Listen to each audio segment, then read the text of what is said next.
Happy Eid al-Kabir and welcome to Just Africa, where we dive deep into trends shaping our world. Today we are diving into a side of the economy that rarely makes headlines, but it touches millions of lives every single day, the informal economy. Specifically, how traders and farmers prepare for key periods like planting season, festive markets, or economic transition. So let's dive into it. First up, the farmers. For many small-scale growers in rural areas, the hustle starts early with the land prep, seed buying, and hunting for fertilizers, all before the rains. But with limited access to formal credit, they often rely on savings group, co-ops, or family support. Still, there is room for smart moves. Some harvest early to cash in when prices peak, or plant fast-growing crops for quick returns. But it's a risky game. Climate change, poor storage, and price swings can easily wipe out profit. Now, to the traders, the lifeblood of local market. Now, these folks know how to play the timing game as festive seasons or harvest approach. They stock up on high-demand goods and like rice, tomatoes, or second-hand clothes. Then they move fast, shifting from side streets to bustling markets, positioning themselves to catch the surge of the buyers. So whether it's the man tilling the soil or the woman selling tomatoes at the junction, the informal economy is full of life, hustle, and resilience. But without better support, credit and infrastructure, and policy that actually listens, these everyday heroes are fighting an uphill battle. I am Olumide Sokoya. I also have Oyinpreye Krumale. Happy Eid al-Kabir, and thank God it's Friday. Thank God it's Friday. It's same thing to you. You see, we're essential workers.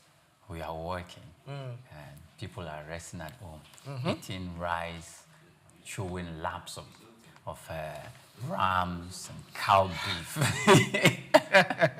They were right in your face in Just Africa. So in Africa's informal economy, farmers and herders and traders, forms that part. Yes. And during a cultural and a religious season, festive season, like Eid al-Kabir, popularly called Salah, it witnessed a lot of economic activities. And these economic activities, heighten changes, make the price of goods, to fluctuate. And we all know the kind of goods, that we experience some form of, jump in their prices, and others that we experience some form of, plummet or decline down there. We can start talking about rice, of course, beans, plantains, salad, rams and cows, meat in the market. Big market. Yes, meat in the market. Then, some other staples too. And you begin to ask yourself, why? Of course, we're all aware why it's that way. But recently, I can say the price of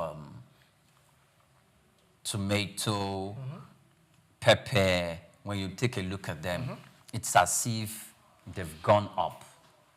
It's as if those prices have spiked. And I think it's towards the end of May to this beginning of June. The reason why those prices have gone up is not far-fetched.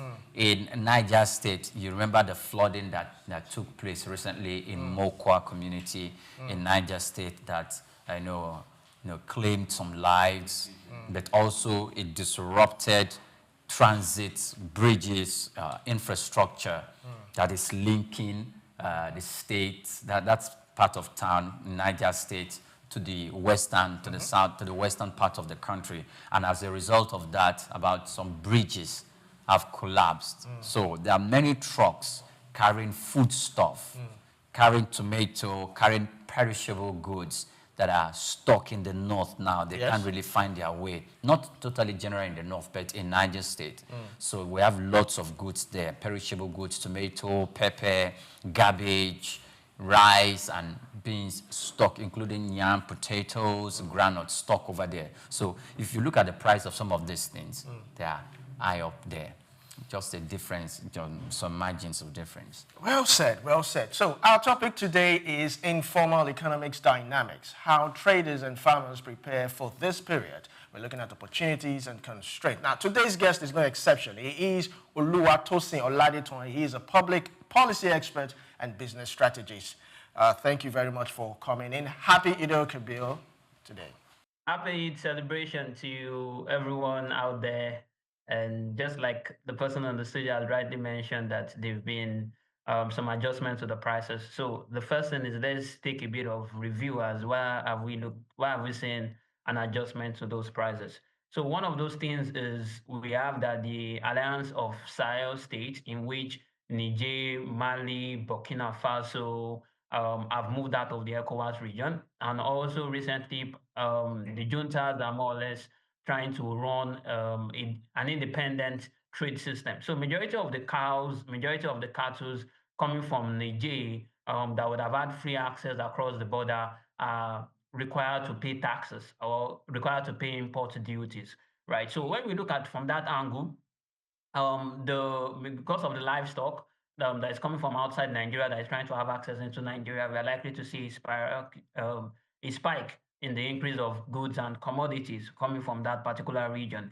Insecurity is also another major concern in which we have not really been able to tame. Yes, there's been a significant decline, but people have not really returned back to the farms. Also, when we look at the livelihood, right, there's been an increased poverty level in Nigeria over the last 1 year to 2 years because simply means the disposable income, the average disposable income of individuals to be able to spend on feeding it has not really been quite encouraging. So when we look at it from both the demand, that is the availability, the scarcity in the availability of cows, scarcity in the availability of donkeys, scarcity in the availability of rams in which people are going to use to celebrate the season, it has is more or less like an overkill, right? So on the demands on the little purse or the little amount that is available within the market. So the same thing happened sometime in December where we had like a price of a chicken, which we usually call it, going as high as 30,000, right? So when you look at the prices are going up, right, you also look at the available amount to be able to spend. Then you now ask yourself, is the inflation of 23.73 really, really reliable? Or is it something, as of last year, we understood that there was a bit of a basing effect or there was an adjustment to the basing rate, which more or less like we'll try to change our pricing methodology, trying to look at the basket of foods and commodities over the last 1 year. Payroll were measuring with respect to 2010 basis compared to 2024 basis, which was recently reviewed. Then also, we've also seen that there's not been significant increase in the output, in the productivity of the nation. So it's usually a hard call for companies and the corporate to be able to increase salaries or benefits in which these people are able to take back to the farm. So currently, the monetary policy rate is about 27.5% because the CBN is trying to maintain a very strong monetary stance, and they believe that inflation has not been tapered enough. So once we look at it from that angle, we've also been seeing a slash in the interest rate over the last few years. So there's little amount available to spend, or the disposable income or the available monetary for people to be able to take to the market and going to use it to purchase the goods and services is a bit restrictive. So we are not able to manage both sides. But whether we like it or not, I was still walking around the street yesterday and I still saw a lot of some apartments where there are a lot of cows. People are surely going to spend. People are surely going to enjoy the festive period. It's never a dry time in Nigeria. Nigerians are Nigerians have known how to withstand issues like this. So even no matter how tough or no matter how difficult it is, if you have a Muslim friend that is well-to-do, you're sure that he's going to host a party, right? So, but we're still going to discuss further on what the government can do or what individuals can also do to ensure that we are able to address these issues. But it's not a thing that just prayer is going to solve, because like about a couple of months ago, we saw that the chief of defense staff was saying that to address, or the governor in Borno State was saying that for us to address these issues, people need to continue to fast and pray. Fasting and prayer, yes, is very, very good, but it doesn't fix economic issues in which we could handle with the right policy, monetary policy and fiscal policy stance in place. Thank you. Thank you very much, Mr. Oluwatosin. I like your cap. It looks nice.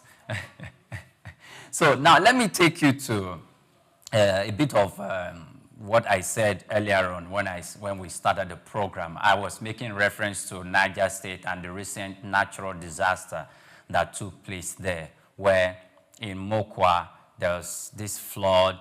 There were casualties, but also it affected critical infrastructure, which some of the bridges or the roads that link that particular axis to the southern part of the country through which they conveyed agricultural produce has been taken out. So a lot of food stuff are stuck there. And in your own perspective, how do you think this disruption would have reflected in the price of goods and services currently, apart from some of the references you made to some African countries? Okay, so let's look at it. The reason why I'm entering into a trade is for me to be able to make returns and address my basic needs. So, for example, I have a business, I'm currently employed, I take my salary at the end of the day. As soon as I'm able to get my salary at the end of the day, I go and buy food or address my basic needs. So now, if the prices of school fees have increased, if the prices of average commodities also in the market have increased, what I used to buy before has also increased, and there's an increase in the prices of goods and commodities that I will naturally have access to. So even if I'm trading certain things too, I'm also likely to reflect that particular increase, right, in what I'm also going to do, right? So reflecting that particular increase in what I'm going to do too is also is likely to result to that. So now let's look at it. There's a bit of scarcity, the flood, the crisis, the crisis. We also don't have storage systems, right? Considering the fact we don't have effective storage systems, so goods and commodities that have been harvested from the farms or produce that have been harvested from the farms that are not properly stored, that are not properly distributed, like about 40 to 50% of the goods that leave the farms are being wasted. So that is likely, if I have lesser demand, right, lesser supply in the market, then it's going to force an increase in the prices of the goods and commodities. So, for example, if you go to, I was at Kara yesterday just to have a look at what things are happening. I'm saying that an average good-looking RAM is ranging from 200 to 250,000. Because there's a much demand on it as at this point in time. But if I go there probably next week, it might drop down to 180 because people are not demanding for it as much as they should, right? So one is what you've spoken to, right? That is the prices, the flood, the crisis, and the poor access to the farms is going to affect the supply issue. So if there is scarcity of supply, or there is a shrink on the supply side, we're likely to have an increase in the prices of those goods and commodities. Then if we also have an issue on the demand side, is also likely to also reflect in the same too. So we need to be able to look at the balance between the two. So what can the government do? Most of these farms do not have irrigation systems. Most of these farms do not have effective storage systems. This flood crisis could be better managed. Are there dams where this water can be channeled to? This is not the first instance we're having flood within the Niger region, right? If How persistent is this going to continually to occur, and how sustainable for our business, and how sustainable for the business mode, for the agricultural system and the agricultural produce? Yes, we are producing more, but a lot is likely to result in waste. And how soon can the people return back to their farms? Because the more farmers are not able to harvest this produce and even store this produce, the less we are able to have or derive value at the global level, right? Or even driving prices of goods and services in Nigeria. All right, just one more question before we go on a short break. Which do you think would help the farmers and traders better or the most? Access to finance, better roads, secure marketplace, or just business training? Which would help farmers and traders the most? I think what will help the farmers the most is infrastructures, right? Farming infrastructures. And that farming infrastructures, a lot of the farmers cannot really afford it. Now, so if the farmers do not cannot really have access to be able to afford those infrastructures, then I now see that finance might come in. But for you to even have the supporting infrastructures, only a few farmers can access it. So, for example, if you look at the bag of rice ranging for 108,000 early, sometime in December, this thing, as soon as Boa was able to roll out his rice thereabout, increase the output or the distribution, we saw that the bag of rice staple down to within the range of 70, 78, thereabout. So if you're able to have more supply, right? You say you want to sell yours for 300,000, someone else says of the same quality, the same things, we also want to be able to sell it for 200,000. Then of course, everybody, law of demand and supply means that the lower the price, the higher the quantity demanded. So that is what we are going to that's what we are going to see, right? So, but can these farmers afford these infrastructures? Do these farmers have the right system to be able to even drive or even generate the output from their farms? Do they even have the right knowledge to know when to plant, when to harvest, when to harvest produce, when to plant produce, how to cultivate produce, how to till the land? Um, so how to cultivate the land, how to till the land, all those issues, if we are not able to address those issues effectively, then I don't think we'll be able to get the right output, and we are still going to be able to address that. So, for example, some people are not even strong enough to be able to return back to the farms because of insecurity issues. We keep on hearing bandits, there's no safety and the rest of them. So first, I think what we need to address, the insecurity concerns around the farms. We also need to address the knowledge gap, ensure that the farmers are appropriately skilled, then also provide the right infrastructures, not just through the palliative system. So I think the approach to the government is trying to provide palliatives to people, right? I don't think that would be the best approach to be able to address those issues. You need to be able to address the supply side, right? So if it is you have excess of supply, Dangote says he wants to build a rice milling facility. So we are likely to see a lesser demand on foreign import of agricultural produce and lower prices when it comes to those particular produce. So those we are likely to see that is likely to strike an appropriate balance within that system. Right, thank you very much, Oluwatosin Oladetan. We'll go on a short break, and when we come back, we'll continue. Please stay tuned.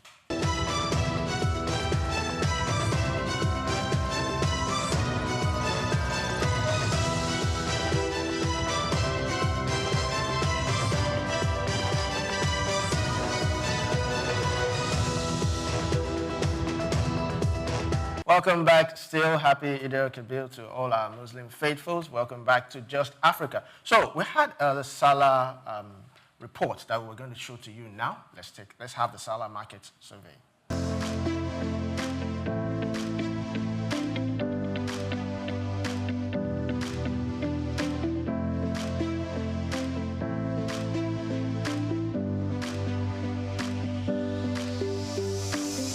We are having more numbers for people preparing for Salah. It's a good development. We thank God. It's been a positive one to the market. And our market people have been happy. Although the situation in the country does not, what we are seeing now is a little bit lower than what we have been experiencing before. But notwithstanding, the last 2 years, this year is better. There's an improvement in the market, in the economy of the country. And we have been seeing it in the market also. More patronage to us, we have been seeing it. Everything has its own season, especially agricultural products. This is the season for tomato. We have more tomatoes now, although but the processing and harvesting is giving government problem now. And onions, this is not the season for the onions. That's why it's on the high side. Soon it will be to come down. And the same thing with tomato. That's nice. And the increase in the patronage, people are buying them more. Salah is around the corner. So more patronage, that's why people always capitalize on that. This is 68,000. We have other 170. It's like this time, this one now is 65,000. So it's varies. And we have this kind of rice, 60,000 and 58,000 respectively. Last month is 66, 65. Never Salah is approaching. Anything festive is approaching. They do rice. Even this morning when I ate a vehicle from Lagos to Idumota to Oyingbo, 300 naira instead of 200 naira. So they normally hide their put Salah something on top of it. This market, this period is somehow dull up because of the last year ones. And I could say it's because of the money. So that is what I can just say. We have the river and the rate of cows here with us. For my own cow here, I have the smallest size, likewise the medium size and the largest size. But for my own now, you can say I have the medium size with the just one. The medium size now, you can see the one of 750 for the medium size. If I told you we are talking about the biggest size now, you're going to see the one of 1.5, 1.3.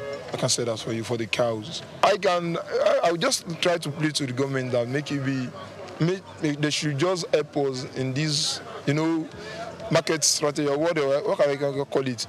The transfer. If I thought the fuel, this thing and something just reduce down. So I think it will be more okay. The market is okay. Alhamdulillah, and the sell. Compared to last month? I say this year I say good for everybody now. Explain. Inshallah, they pay. Explain. What's the price? The price rise. I've been paying onions before 70,000. Now it is 140 again. This onion you see. Why? That's a lot of time. People carry onions come, no carry them come, then carry them. Continue to deliver onions program. Now make us cuts. This every day. We sell on 120 now at busy more to no day. They enter 150 now. So everything before is good. These 3 days, now make everything go up to most. Ram, nobody buy ram. Ram will be 200,000 now. 500,000, 701 million naira. Why? Welcome back. The Salah market survey. That was just the Salah market survey you just had there. And all I can say, on the streets of Lagos, the hustle is real. What do you think about it? Yes, it is. So, I was surprised when we were speaking to Oluwatosin, Mr. Oluwatosin was saying around a medium size about 200,000, and if you go to the other side, it ranges from 200 to 250,000 naira. And for the cow that the respondent just talked about, from 750,000 to 1 million naira. It's quite a very lucrative and big market. We could see onion there, and out bags and range from 70,000 just because of the season. And he mentioned about the issue about transportation disrupting the process, and that took it up almost twice the price. So it's having its toll. It's taking its toll. All right, so let's bring in Mr. Oluwatosin Oladetan back again. Mr. Oluwatosin Oladetan, I'd like to ask you a question. Recently, I think it was about 2 days or 3 days ago, Nigeria is planning to partner with Denmark to bring in some cattle, what do you call it? Yes, cattle rather. For dairy products. For dairy products. Would you say this is a good move? Would it help the informal economy? What do you think? So most times it's always, why do we necessarily need to import what we can produce, right? It can be very helpful in the short term to address when importation can be very helpful in the short term to address when there is a gap that the local market cannot fill. But over the long term, I don't think that's the best approach for the company to be able to do, right? For the nation to be able to do, right? Because let's look at it. One, it affects our trade, our balance of trade. Last year in 2024, Nigeria had a balance of trade surplus for the very first time in a long period of time, right? So meaning that we're able to export much more than import. But what really drove it down is simply because Dangote refinery, crude, which accounts for like about 80 to 85% of our total, 85 to 90% of our total import, has been reduced because of Dangote. Dangote is feeding the local stock. So if you want to bring in dairy product or bring in cattle from Denmark within a space of 2 months, 3 months, 5 months, yes, one, is the government ready to waive off duties on that? Is the government ready to provide a bit of reliefs? And those cattle, are you bringing them to be slaughtered, or are you bringing them to reproduce more cattle or reproduce more dairy products? But if you are just bringing them just to address a shortfall, then you are still going to create the crisis, right? You're not still going to address it. So we could remember like about 2 years ago, we had the Lagos market, the Eco market, but it's not longer as prominent as it used to be, right? So it simply means because you're just trying to address a short-term issue. You're not thinking about the long run, right? We have the Ministry of Livestock and Rural Development, Livestock Development. What are they doing, right? What are the issues as regards open grazing? What are the issues as regards managing these livestock? Even the farmers, if you observe that those that are really involved in this livestock farming, they are more or less the poor of the poor. So if they are the poor of the poor getting involved in that, producing our food, then we simply means we have an issue to be able to address. So what, rather than going to go and strike a partnership, why not, yes, address its deficits within the short term, but invest in farmers, invest in the infrastructures, invest in the existing farms so as to be able to drive it over the long term. Because if you want to be able to drive it over the long term and you're able to drive efficiency with that, then we should be able to have more robust systems that will be able to allow us to be able to scale and address food scarcity, right? Because food is still a bit of an issue, right? In Nigeria, a lot of Nigerians cannot even afford a basic meal, right? If you look at the minimum wage for a family of four, right? So a family of four, minimum wage of 70,000, average cost of meal in Lagos is like about 1,500, 2,500. So if you even do that,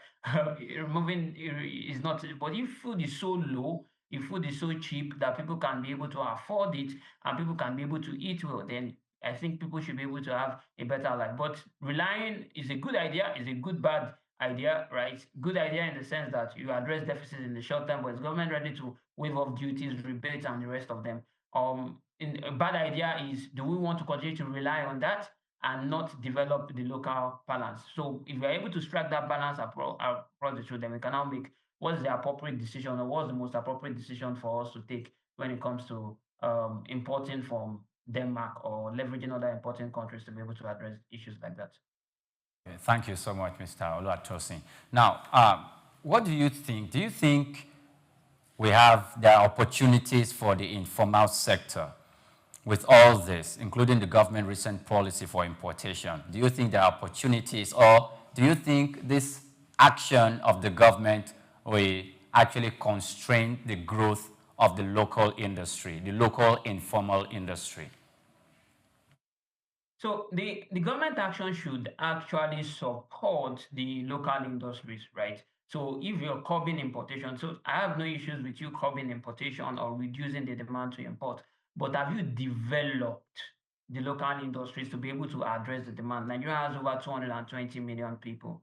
And Nigeria effectively feed that 220 million people? Can the farms be able to effectively feed that? So yes, it's one thing to reduce importation, is wanting to increase tariffs, just like the US is also trying to do, right? Increasing tariffs on things that are not being imported. But are they able to address the local demand? Is even cheaper comparatively. So even if you look at the duties and the tariffs and the rest of them, it might be cheaper to even get some things from China than for them to even produce it in the US. So also you need to look at the Human Development Index. What is the state of the organizations? What's the state of the formal sector? Have the FX been relatively stable, right? So we observe that in the year 2025, in the first quarter of 2025, FX have been a bit stable, right? FX have been a bit stable, but unlike last year where there's a lot of devaluation, companies cannot be able to plan. And the reason for the stability in the FX is as a result of the CBN intervention. So CBN still needs to come in at frequent points in time to provide a bit of relief so that we don't have that much volatility. Yes. So we are not fully operating a willing buyer, willing seller basis, right? So we need to find long-term ways to restructure the economy, or we need to find long-term ways to be able to restructure the system. So if Dangote goes into rice milling, Boa also goes into rice milling, of course, we're going to have much demand, right? And Africa is going to be able to address that, which is going to be able to stem that. But telling people not to import when you don't have enough to address the local demand is going to force, because we still have only about 10% of our total access points into Nigeria are designated as borders. So if we are having only 10% designated as borders into our local access, then we simply means that we have lots that are not, a lot of illegal migration or a lot of illegal opportunities for them to move in goods and services into the country.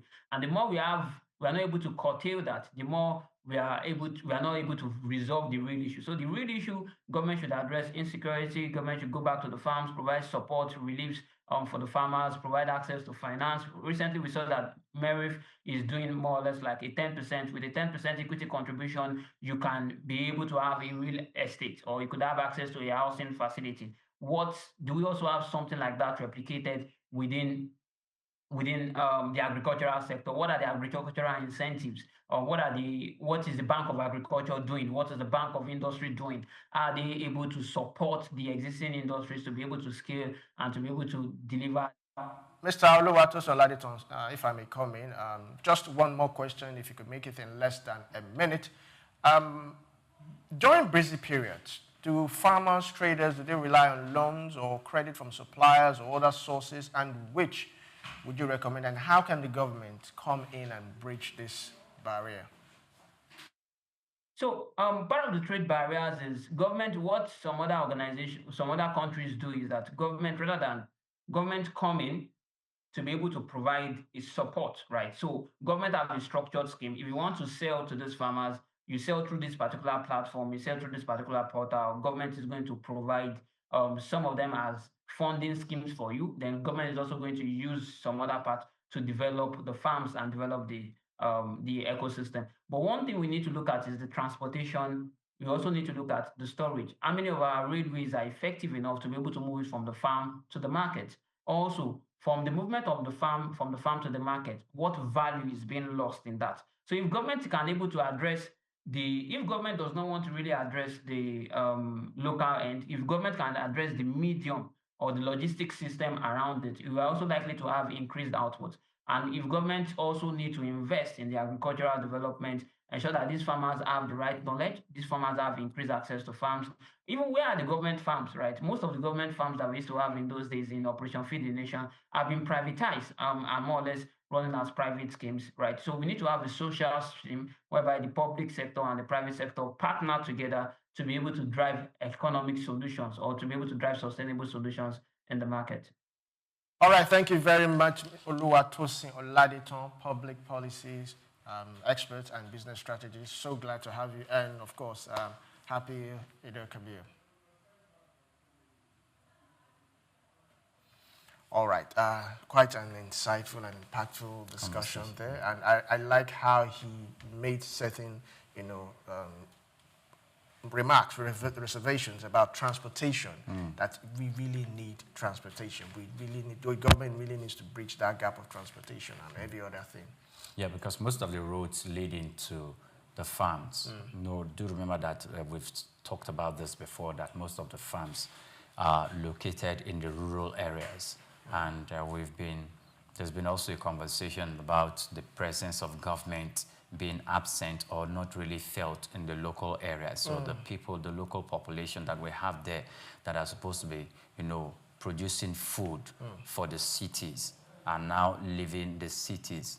I mean, they're now leaving the rural areas and relocating to the cities to look for white-collar jobs, and most of our farms are lying fallow, except for the moment where people now have access to land and some governors in their own space has been making some form of connection between the rural areas and the urban areas, so that those who have farming settlements or who have areas, who have farms, could go there and work and probably come to the cities to rest for a while, then go back. If those roads are well connected and well built, then the government will be making strategic plans to make sure that the issue regarding transportation to ferry and convey goods from the rural communities during harvest to the towns is made possible. And that in itself could take down, have, no matter how small, how meager the margin is, to bring down food inflation and bring down the prices of food, of staples. Also, what we are currently faced now is that critical infrastructure is currently being also affected in Niger State. I remember vividly when John Rogers would make references to Niger State and how it has the capacity, if well harnessed, to feed the whole of Africa when it comes to agriculture, and equally to export to neighboring countries around. And now, with some of the infrastructure has been disrupted by the recent flood that took place in Mokwa. And as a result of that, even though the president has sent about 2 billion naira to cater to those who have lost their homes and those who suffer some form of victims. But however, it's going to take another budgetary year, both for the state and the central government to be able to fix those infrastructure, those bridges that collapsed. Because I said as a result of those bridges that collapsed, the trucks that are they're loading food items cannot really find access to the towns and down to the southern part of the country, except there is an alternative route that will cost less. So that in itself will have a toll in it. But we're in the rainy season at the moment, and it's another loud call to the government for need not only to make sure that we build drainage systems, but also to invest in building dams that will be providing, if the government does that, it will be providing some form of succor as an agricultural infrastructure to those who are engaged in large and big-time farmings. Mr. Oluwatosin was talking about those government farms that he was asking where are they? Now they've been privatized. Where those who bought those farms, or the way they come, those who won it through the process of bid, you know, are they really bringing in development? Have we really expanded that business, or is the farm, you know, those farms, are they going down the drain? Is something that we cannot reference anymore. So that's very, very important. Also, I wanted to ask him, before we let him off the conversation, that look, the government has a responsibility. You mentioned the Bank of Industry, yes, and the bank and those Bank of Agriculture. We need to revitalize, to resuscitate these state institutions, because we know that they have the capacity to provide credit to entrepreneurs who are farmers, to provide credit in low digit, if not single digit, even though currently, as we see, the NPR is 27.5. So if we can provide it and, you know, give them a specific period of time for them to start paying, and also government will provide a platform where they can take the goods and the agricultural produce to sell, so that we remove waste from the value chain. That in itself will speak well for the sector, and I think we'll be making progress as a result of that. All right, let's quickly go on a short break, and while we're at it, we'll take Cashcraft. Stay tuned.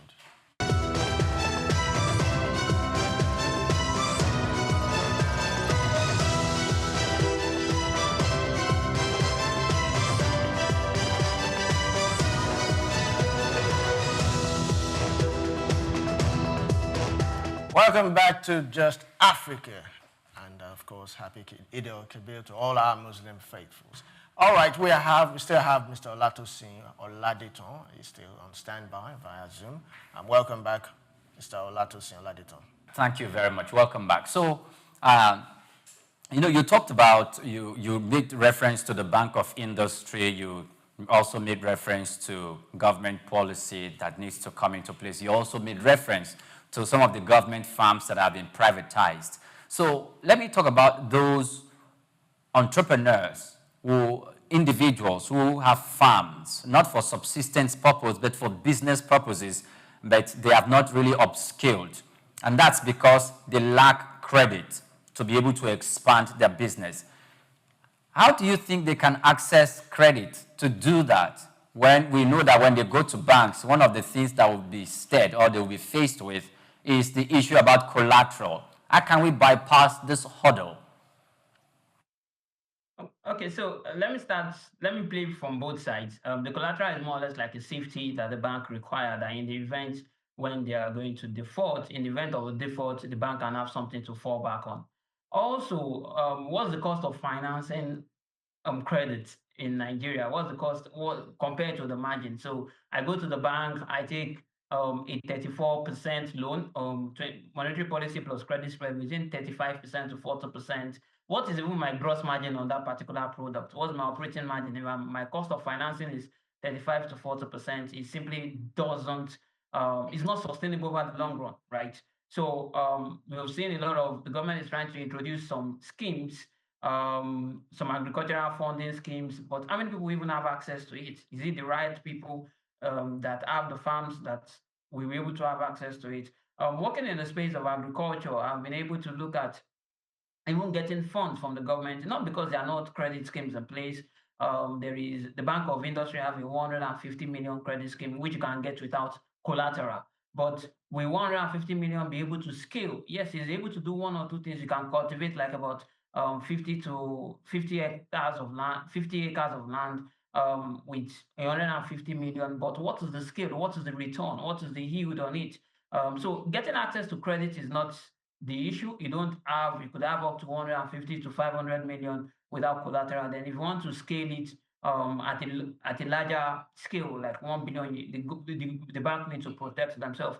But I don't think a firm that really wants to grow take pricing credit in Nigeria, especially when the credit is not single digits, is a bullish approach, right? Pricing credit in Nigeria can be a bit difficult, right? Because you're not able to see it, you're not able to get the best out of it, you're not able to get the best returns from it, because you imagine for you to be able to pay an interest of 35%, that means you need to have above that 35%, because you still need to give back returns to the investors, or the investors, people that have been able to invest in those capitals at that point in time. So those are the things that we really need to you look at. The Bank of Agriculture, Bank of Industry also should try to create sustainable systems, right, where these people can have access to the credit on time, real time. Another issue is you submit a processing with the Bank of Industry today, or to be able to get access to finance. It's going to take you 2 to 3 months before you are even done with the paper documentation. Yes, we understand that documentation is key. We saw how the NISA scheme that has been in place failed simply because the funds were going to the inappropriate people who do not necessarily have those farms, or who they just use it as a side fund to be able to move money out of the system without getting the ultimate beneficiaries having benefit to those facilities that is going to drive the real sector development. So also our credit documentation is quite lengthy and takes quite a whole lot of time. In other places, it's very difficult for you to have access to credit facilities within a space of 1 day, 2 days, or 3 days. It takes months, it takes weeks for you to be able to get those credit facilities and see how well you are able to get those things. But the average entrepreneur in Nigeria that is getting investment in agriculture or playing within the agricultural space has a lot of issues to deal with. It has to do with security issues, which also increases its cost of operations. It has to do with sourcing issues, which also increases its cost of operations. It has to do with high interest rate, which has to do with cost of financing. And you also need to even deal with the supply side, right? Because how many people are even ready to pay that particular price for that product or service that is going to be sold? So we need government to come in to invest in those large scale farms, and also provide support for those small farms to be able to grow and develop into very large scale farms. I think that will be able to help us to be able to have a more sustainable agricultural system in Nigeria. All right. Also, in relation to that, what about the Uncle's Borrowers Scheme? Was it a success? Do you think it can actually work? So the same thing that happened to the NISA program, right? Because also happened to the Uncle's Borrower program, right? It didn't get to the real people. It didn't get to the real people. A lot of people, you see, something about Nigerians' behavior to credit is also a bit worrisome. So Nigerians have this kind of behavior that is their own share of the national cake. So if I take a credit from the government, because also some other system we've put in place is the traders' money, the market money, in which those are not things that are able to build a sustainable system. So if I was to speak on behalf of the government should set up their cooperatives. So government should engage cooperatives, not invest in one farm or invest in 2 farms, invest in a bulk of farms. So all that, invest in a farming system under a cooperative where you could have access to 100 hectares of land, right? So with that, you're able to develop the right infrastructure. For you to even be paying the farmers, you can even have where you are paying the farmers. But if you are giving someone 30,000, you're giving someone 50,000, he's not even able to even address his need. But let the farmers be able to see that on my farmland, I've been able to increase my output from 20% to 30%. I've been able to increase my yield on my farm produce from like about 100 metric tons to like about 200 metric tons. I'm be able to get it. I'm able to make more work. In 2024, as a result of the volatility in the prices of some agricultural produce like cocoa, a lot of farmers became billionaires overnight, right? So the opportunity is there, the demand is there, right? The market is there for you to be able to harness it, but what system do you have in place to be able to do that? So if you look at some other clients, let's take a case of Malaysia. The government had a structured investment in oil palm. In fact, the World Bank had to find a way to get across to Malaysia to say that you people don't need to be solely dependent because there are policies. What policies is the government putting in place to drive sustainable agricultural development in the state? What policies is the government, what government reforms are they doing? What acts has the National Assembly passed? It's not just to have a National Assembly that is not that passing a lot of bills. Yes, we've seen a lot of bills come out from the National Assemblies, but what structured bills is the government passing to be able to advance the development within that particular space that is going to provide more that's able to provide more returns, right? So those are the things that we need to be able to look from a national perspective and from a holistic perspective. But that the individual players will be able to do it themselves, no, I don't think that's the best. That the individual players they don't have the muscles, they don't have the capacity for them to be able to expand, right? So we continue to see that the crops are aging, the trees are aging, the crops yields are getting lower, the yields from the crops are not of the right quality, they are not of the right standards, they are not meeting the appropriate benchmarks. So we see a lot of rejection. So in fact, we have a lot of rejections, we have a lot of waste because they did not cultivate it. What is the art of cultivation? What is the art of pruning? What is the art of harvesting? What is the art of irrigation?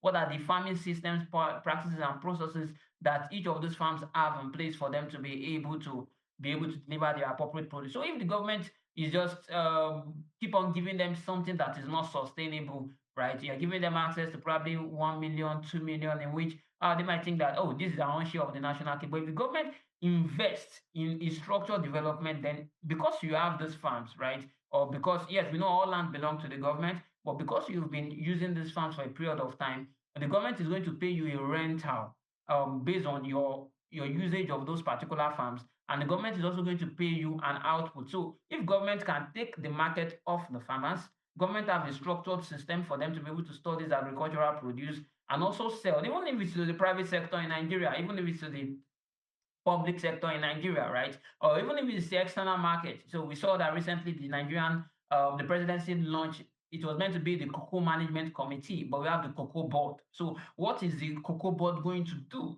to partner with the Cocoa Farmers Association of Nigeria? What systems are they able to ensure that for every farm that is able to produce a strong yield of cocoa or to produce a high quality cocoa, you are able to sell that?